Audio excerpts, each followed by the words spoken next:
गजानन बनकर आए, भूख लगी, अहंकार में फूला हुआ था सिंदूर।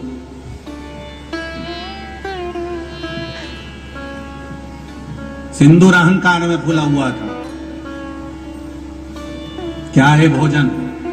सिंदूर ने अपनी सभा में बैठकर कह दिया कि इस बच्चे को भोजन कराओ, जाओ बालक को भोजन करो। कभी जिंदगी में किसी को छोटा मत समझो। 70 साल के बूढ़े व्यक्ति का मोबाइल अगर बिगड़ जाता है तो 10 साल का बेटा पोता मोबाइल का फंक्शन सही कर देता है, और 70 साल का बूढ़ा व्यक्ति अपना मोबाइल सही नहीं कर पाता है। 15 साल का पोता गोदी में बैठकर दादाजी मेरे को दो, क्या हो गया बेटा, देखते जरा इसमें कॉल अपन उठाओ तो बंद हो जाता है, आवाज ही नहीं आती है। मैंने लगा लगा के देख लिया, तो तेरे पिताजी से भी कहा, पिताजी ने देख लिया, बहू से कहा, बहू ने देख लिया। पोता बोला दादा लाओ मेरे को दो। दादा के पलंग पर बैठा पोता, पाँव लंबा, गोदी में दादा के पाँव, और बैठ के तकिया से और 5 मिनट में करके दे दिया, दादा ये देखो चालू हो गया। देखो दादा ने जो फोन पे बात करी, गजब गजब, छोरे को पारे मेरा बाबू इतना जोरदार, तूने मेरा मोबाइल अच्छा कर दिया। तेरे पिताजी से नहीं हुआ, तेरी माताजी से नहीं हुआ, तेरे भाई से नहीं हुआ, और तू 10 साल का 15 साल का और तूने मोबाइल अच्छा कर दिया। कभी कभी ये मत सोचना कि छोटा किसी काम का नहीं रहता। ये अंदाजा लगा कर रखना, घर में बड़े बड़े बर्तन होते हैं पर वो बर्तन कभी कभी काम आते हैं। घर में जो छोटे छोटे बर्तन होते हैं सबसे ज्यादा काम वो भी आते हैं, इसलिए जो छोटे हैं उनको साथ लेकर चलो। बड़े बर्तन कभी कभी काम आएंगे और छोटे बर्तन, अरे बोलो जम के बोलो जरा, ये बड़े बड़े जो होते हैं ना, ये हम बोलेंगे तुम्हें बुरा लग जाएगा रे बाबा, इसलिए हम बहुत सारी कथा तो गायब कर देते हैं। फिर भी मन करता है कि बोल दो तो अच्छा है, नहीं तो पेट दुखेगा। ये बड़े बड़े जो बर्तन होते हैं ना, बड़े बड़े नेता हों, ये तो बहुत कम काम में आते हैं। छोटे छोटे बर्तन कार्यकर्ता जो होते हैं इन्हीं से नैया पार हो जाती, इन्हीं से। छोटे बर्तन, अब बड़ा बर्तन कितना काम आ रहा है?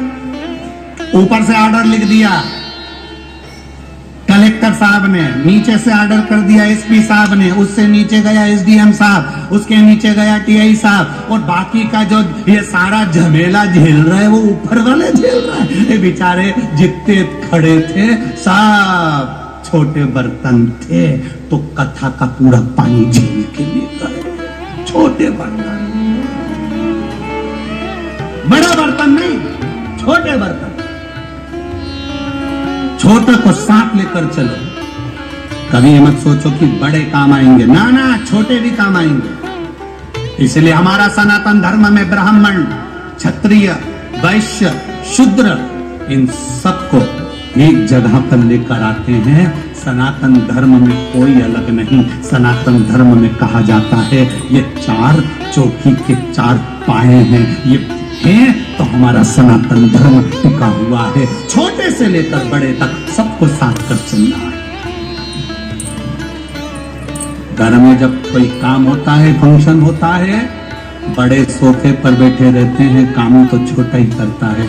मामी जी भोजन ला दो, काकी जी रोटी ला दो, पोछा लगा दो, कपड़े उठा दो, सामान रख दो। छोटा काम आता है। छोटे बर्तन हर जगह काम आ जाएंगे, बड़े बर्तन किसी काम के नहीं। शादी में दहेज में तुम्हें इतने सारे बर्तन मिले, दहेज में बड़े बड़े बर्तन मिले, तुमने कितने बर्तन दहेज के आज तक निकाल के रखे? बोलो जी जी, दहेज के सारे बर्तन निकाले क्या? नहीं, दहेज के सारे बर्तन बोरे में बंद रखे हैं, पर जैसे ही मेहमान ज्यादा बड़े, जाओ बोरे में से छोटा वाला प्लेट लिया तो जा, छोटी प्लेट निकाला, चम्मच निकाला, जल्दी जा, छोटी प्लेट, छोटी चम्मच, छोटा सामान, छोटी वस्तु निकाल कर लिया। इसलिए शिव महापुराण की कथा कहती है, जितने छोटे बनकर अपनी जिंदगी को जियोगे उतने परमात्मा के करीब बने रहोगे, उतने नजदीक में रहोगे।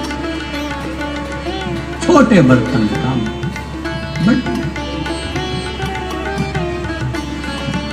तो एक लाइन बोलते हैं सब लोग, बड़ा हुआ सो जैसे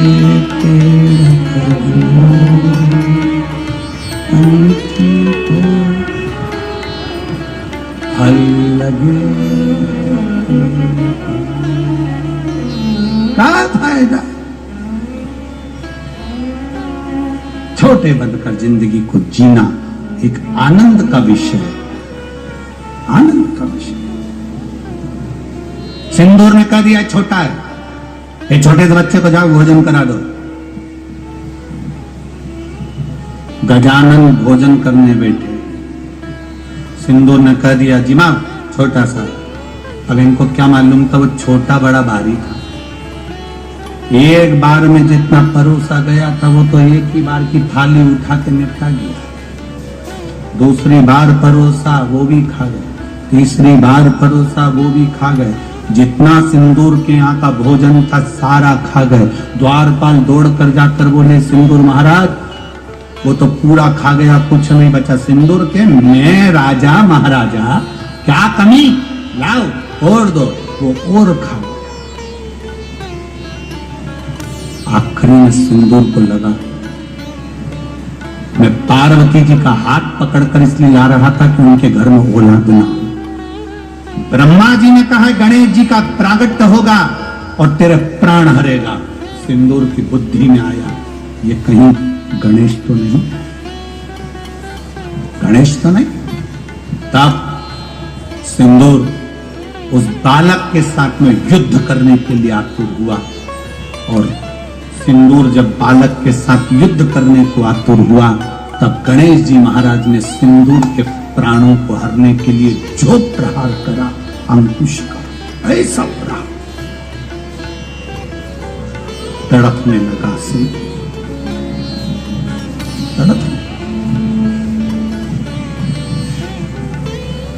प्राणों को हरा।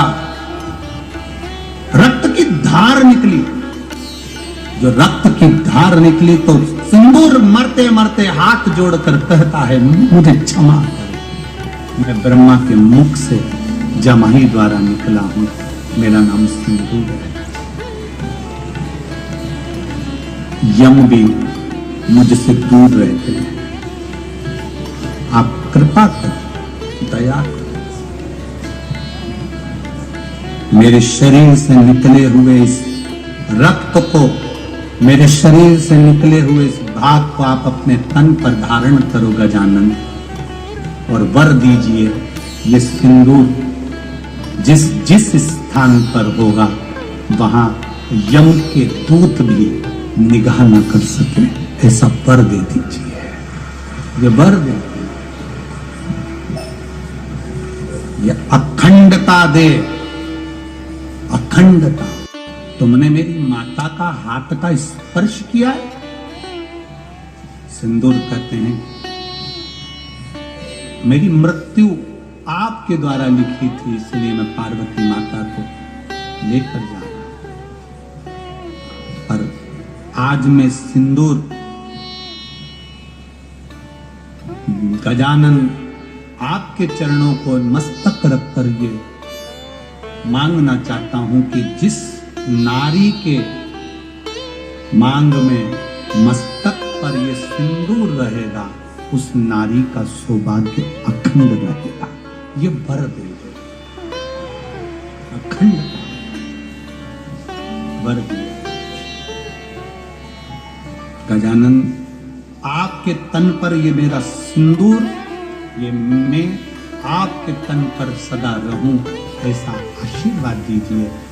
भगवान देवादिदेव महादेव ब्रह्मा विष्णु सब एकाग्रित हो गए और एकाग्रित होकर सिंदूर को वर के रूप में दिया कि गजानन ही नहीं, जिस भी देवता के संग में सिंदूर तेरा सानिध्य होगा और ये सिंदूर तेरी भी अखंडता रहेगी और यम के दूत उस जगह से दूर रहेंगे।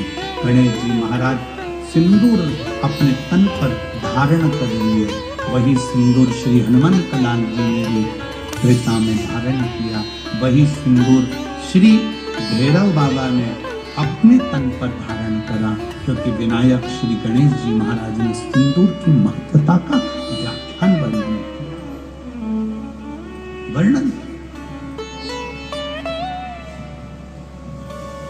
प्रयास किया जाए।